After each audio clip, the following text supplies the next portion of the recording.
আমি এবার হজে যাব। হজের জন্য কি কি বই পড়তে পারি এবং কিভাবে প্রস্তুতি নিব যাতে আমার হজ কবুল হয় এবং সার্থক হয়, আপনার পরামর্শ চাই। হজে যাওয়ার জন্য সবচেয়ে বড় বিষয় হলো যে যথাযথ প্রশিক্ষণ দরকার। শুধু বই পড়া নয়, আসন্না ফাউন্ডেশন থেকে আলহামদুলিল্লাহ প্রতি বছর হজ প্রশিক্ষণ হয়।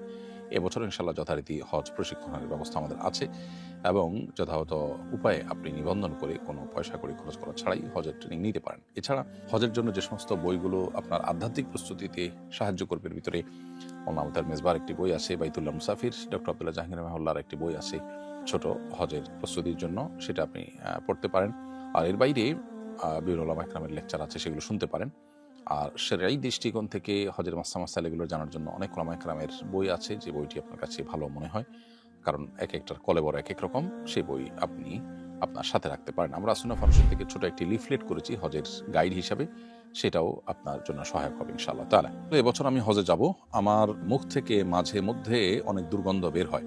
ওই সময় আমি মুখে দারুচিনি, লং ইত্যাদি রেখে চিবাই, যাতে মুখের দুর্গন্ধে কেউ কষ্ট না পায়। হজের এহরাম অবস্থায় যদি আমার মুখ থেকে দুর্গন্ধ বের হয়, আমি কি দারুচিনি বা এলাচি মুখে রেখে চিবাতে পারবো? এর উত্তর হয়ে বলতে চাই যে এ ধরনের দুর্গন্ধ দূরের জন্য আপনি কোনো ডেন্টিস্ট অথবা সংশ্লিষ্ট বিষয় বিশেষজ্ঞ ডাক্তারের পরামর্শ নিতে পারেন, এবং এটা বেশিরভাগ ক্ষেত্রে ট্রিটমেন্টেবল, অতএব আপনি ট্রিটমেন্ট করতে পারেন। এর বাইরে আপনি মেসওয়াক করতে পারেন সারাক্ষণ। দারুচিনি বা যেগুলোতে ঘ্রাণ আছে ইচ্ছাকৃত, সেগুলো আপনি চিবালেন শুধুমাত্র ঘ্রাণ বের হওয়ার জন্য, এটা জায়েজ হবে না। এটা আপনার হজের যে নিষিদ্ধ বিষয় আছে তার আওতাভুক্ত, অর্থাৎ সুগন্ধি ব্যবহার করা, ইচ্ছাকৃত সুগন্ধির ব্যবহারে শামিল হবে এটা, সেটা আপনার জন্য করা জায়েজ হবে না। ওমরায় মাথা না মুন্ডিয়ে এহরামের কাপড় খুলে ফেললে করণীয় কি? উত্তর হলো যে মাথা মুন্ডন করা ছাড়া, যদি আপনি যখন মাথা মুন্ডন করা নির্দেশনা রয়েছে আপনার তাওয়াফ এবং সাই করার পর, সেটার আগে যদি আপনি মাথা মুন্ডন করা ছাড়া যদি আপনি খুলে ফেলেন এবং সেলাইযুক্ত পোশাক পরিধান করে ফেলেন, তাহলে সেক্ষেত্রে আপনি একটি ভায়োলেশন করলেন এবং এহরাম মুক্ত হওয়ার আগেই আপনি সেলাইযুক্ত কাপড় পরে ফেলার কারণে আপনার দম ওয়াজিব হতে পারে। অর্থাৎ একটি কোরবানি মক্কাতে করে গরিবদের মধ্যে বন্টন করাটা আবশ্যক হবে, যদি আপনি যথাসময়ের আগে সেলাই করা কাপড় পরেন। আর যদি কাপড় খুলে ফেলেছেন, খুলে আবার সেলাই কাপড় পরেননি, অন্য কাপড় সেলাই ছাড়া কাপড় পরেছেন, তাহলে সেক্ষেত্রে দম ওয়াজিব হবে না। কুড়িয়ে ফল খাওয়ার হুকুম কি?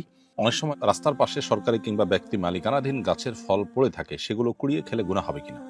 উত্তর হলো যে যদি এমন হয় যে মালিক তার সে গাছের ফল কুড়াবার বা কুড়িয়ে নেওয়ার কোনো ব্যবস্থা না রাখেন, বেড়া ইত্যাদি দিয়ে সেটাকে সংরক্ষণ করবার কোনো চেষ্টা না করেন, বরং এটাকে তিনি উন্মুক্ত রেখেছেন এবং যে কেউ নিয়ে যায় সেটা নিয়ে তার কোনো আপত্তি থাকে না, এরকম যদি হয় তাহলে সেটা আপনি খেতে পারেন, কারণ এখানে তার মৌন সম্মতি স্পষ্ট।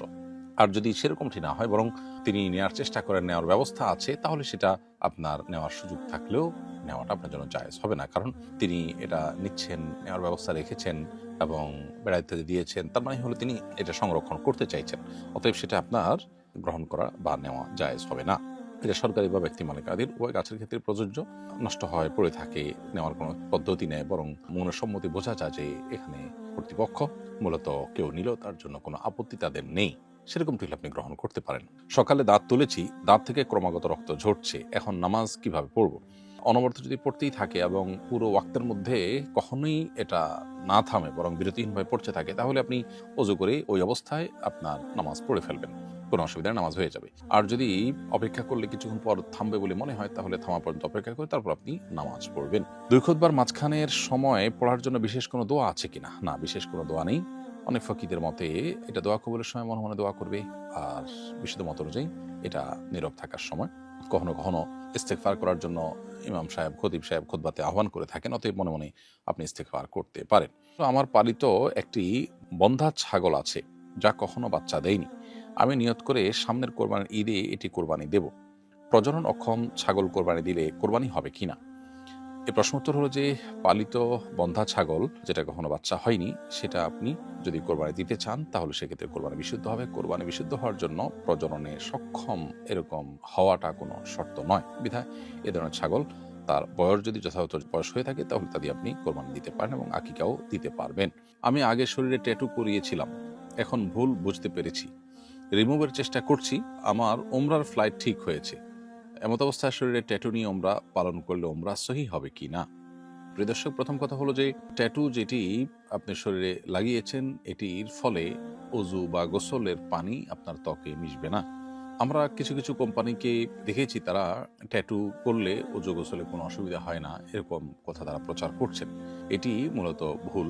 ট্যাটুর ফলে ত্বকে অজু বা গোসলের পানি পৌঁছে না, যার ফলে অজু বা গোসল হয় না। আপনি ভুলে যে কাজটি করেছেন এখন সেটি ভুল বুঝতে পেরেছেন, আল্লাহর কাছে তওবা করবেন, সেটি আপনার কাজ, আপনি ইতিমধ্যে সেটি করছেন। এর পাশাপাশি এই ট্যাটু রিমুভ করার জন্য আপনি সর্বাত্মক এবং সর্বোচ্চ চেষ্টা করবেন, সাধ্যের সবটুকুন দিয়ে চেষ্টা করে যদি আল্লাহ না করুন এটি তোলার কোনো উপায় না থাকে এবং তুলতে আপনি না পারেন, তাহলে নিরুপায় হয়ে গেলে আশা করা যায় যে আপনি ওই অবস্থায় উজু বা গোসল করলে আপনার উমরাও হবে এবং উজু বিশুদ্ধ হয়ে যাবে, যেহেতু আপনি নিরুপায় এবং আর কোনো বিকল্প পথ আপনার সামনে খোলা নেই। কিন্তু যতক্ষণ পর্যন্ত বিকল্প পথ খোলা আছে তাহলে সেক্ষেত্রে আপনাকে ট্যাটু রিমুভ করতে হবে। উমরা বিশুদ্ধ হওয়ার জন্য অবশ্য ট্যাটু মৌলিকভাবে প্রতিবন্ধক হওয়ার কথা ছিল না, কিন্তু যেহেতু উমরাতে তওয়াফ আছে, তওয়াফ শর্ত, আর তওয়াফের মধ্যে ওযু দরকার এবং ওযুর সাথে এই ট্যাটুর একটা সম্পর্ক দাঁড়িয়ে গেছে, যেহেতু ট্যাটুর ফলে ওযু হওয়া না হওয়ার সম্পর্ক আছে, সেই জায়গা থেকে আপনার জন্য এই ট্যাটু রিমুভ করে তারপর উমরা যাওয়ার চেষ্টা করতে হবে। আর উমরার চেয়ে বড় কথা হলো ৫ ওয়াক্ত নামাজ আপনাকে পড়তে হচ্ছে, অতএব ট্যাটু রিমুভ করে আপনি ওযু গোসল করবেন এবং সর্বাত্মক চেষ্টা করবেন। আর একান্ত যদি কোনো উপায় খোলা না থাকে তাহলে যেটি বললাম ইনশাআল্লাহ নিরুপায় হিসাবে আপনার ওযু বিশুদ্ধ হয়ে যাবে। আমাদের মহল্লার মসজিদে এতদিন জুমার নামাজ আদায় হয়ে আসছে, এখন এলাকাবাসী সবাই সম্মিলিতভাবে একটি কেন্দ্রীয় মসজিদে জুমা আদায় করতে চায়। এক্ষেত্রে এখন মহল্লার মসজিদে জুমা বন্ধ করে দিলে কোনো সমস্যা আছে কিনা, এলাকাবাসীর উদ্যোগসরী দৃষ্টিকোণ থেকে কেমন জানতে চাই। খুবই সুন্দর একটি প্রশ্ন। মূলত ইসলামী শরিয়ার দৃষ্টিভঙ্গি হলো যে একটা এলাকার ছোট ছোট পাঞ্জাগানা মসজিদগুলোর মুসল্লিরা একত্রিত হয়ে একটা বড় মসজিদে জুমা সালাত আদায় করবে। জামে মানেই হলো সেই মসজিদ যে মসজিদ অনেক ছোট ছোট পাঞ্জাগানা মসজিদের মুসল্লিদেরকে বা এলাকার সব মুসল্লিদেরকে একত্র করে, মানে বড় জামাত। অতএব সেই জিনিসটা হওয়া উচিত এবং সেটাই হলো শরিয়ার প্রত্যাশা। দুর্ভাগ্যজনক বিষয় হলো যে আমাদের দেশে প্রত্যেকটা মসজিদই জুমা মসজিদ এবং পুরো এলাকায় ছোট ছোট পাঞ্জাগানা মসজিদগুলো থেকে একটা জামে মসজিদে একত্র হওয়ার যে পথ সেটা অনেকখানি রুদ্ধ বা সেটা সেভাবে আমাদের দেশে প্রতিষ্ঠিত না। এখন আপনারা যে উদ্যোগ নিতে চাচ্ছেন যে ছোট ছোট যে মসজিদগুলোতে জুমা চালু আছে আপনারা সেগুলোতে জুমা বন্ধ রেখে একটাতে জুমা সবাই মিলে আদায় করতে চাচ্ছেন, এটা প্রশংসনীয় কাজ, এটা মৌলিকভাবে কোনো দোষের বিষয় নয়। এবং কোনো মসজিদে জুমা চালু হলে সেখানে আর কখনোই আপনার জুমা বন্ধ করা যাবে না এমন কোনো কথা নেই। হ্যাঁ, নামাজই বন্ধ করে দিলে সেটা অবশ্যই নিন্দনীয়, কিন্তু মসজিদ চালু হয়েছে, মসজিদ সালাতের জন্য চালু হয়েছে, সালাত চালু আছে, জুমা চালু ছিল, জুমাটা জাস্ট হচ্ছে না। অন্য ওয়াক্তগুলো সবই ঠিকই হচ্ছে, জুমাটা বড় মসজিদে হচ্ছে, এটাতে কোনো অসুবিধা নেই।